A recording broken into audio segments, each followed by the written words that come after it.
It was in these waters that Ken Gourlay started and finished his epic solo circumnavigation of the world.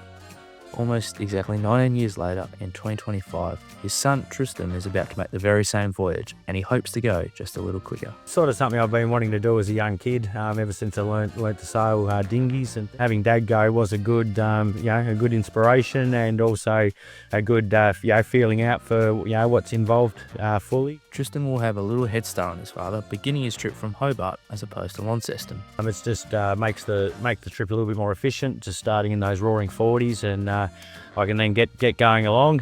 Then I shoot under New Zealand, down under Cape Horn.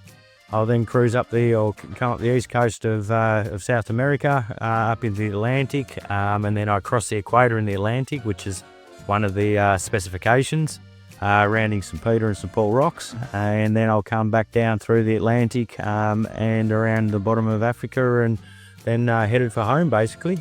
When he says it like that, it sounds all very simple, but when he has spent the last 3 months preparing his vessel, the Blue Moon 2, he probably has every right to be confident. Last winter was when I did we did the major overhaul, including re-rigging the whole boat, repowering with a new motor, and getting all the systems up and ready for the Melbourne to Osaka, which was our sort of good test run. Tristan and Ken completed the Melbourne to Osaka together, and despite the healthy rivalry, Ken has been helping get the yacht ready, including stocking it with 6 months worth of food. The last couple of months you literally are relying on long life sort of products.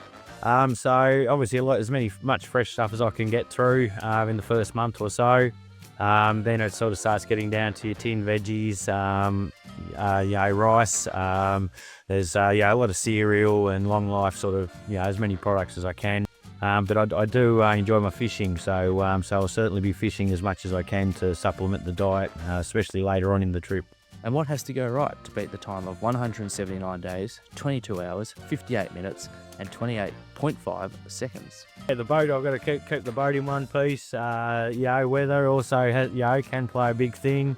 It is an endurance event. It's no sprint, so it certainly will be something I'll be pacing myself out and trying to keep the boat together so I can keep it a reasonably quick speed.